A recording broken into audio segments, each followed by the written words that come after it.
In the year 793 AD, the invasion of England by the Vikings marked the beginning of a period of disaster and devastation accompanied by ominous signs from the north. Famine, according to Anglo-Saxon accounts, lasted much longer than in previous years, with massive lightning in the sky and an atmosphere filled with blood and fiery clouds.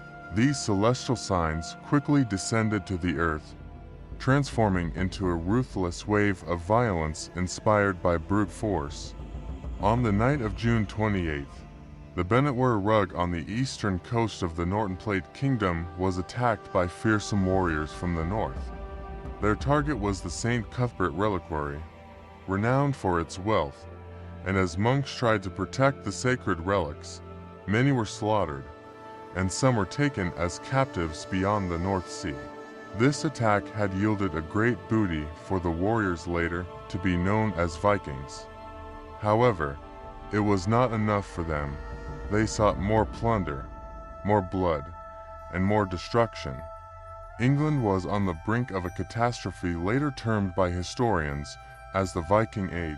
A year after the first attack on Lindisfarne, Vikings assaulted another monastery famous for its wealth. However, their luck was not as good as before. Local forces captured and killed their leader, and those who managed to escape were swallowed by a relentless storm, sinking into the depths of the North Sea. Until the year 830, Viking raids were generally small-scale incursions involving 3 to 5 ships. However, in 836, a Viking fleet reaching the north of England consisted of at least 25 ships. In 838, Vikings, even though they entered into an alliance against King Egbert of England, were defeated along with their allies. Nevertheless, Viking raids began to change quantitatively and qualitatively. After capturing a stronghold on the Isle of Thanet in the south of England in 850, Vikings decided to settle there. This allowed them to spread their raiding activities into the fall and continue them into the following spring. 2 years later, in 838, a Viking fleet, after suffering defeat in battle, withdrew to the north of England, intensifying and transforming their activities into hit-and-run attacks called Strandbergs. However, in 865, the number of Vikings invading England increased, and by 869, rivers of blood and bone, born from Viking axes, began to spread throughout England.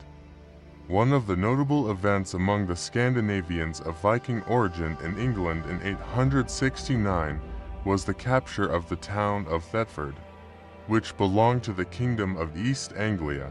However, conflicts occurred among the Vikings themselves during this period, and Viking leader Halfdan decided to kill King Edmund of England.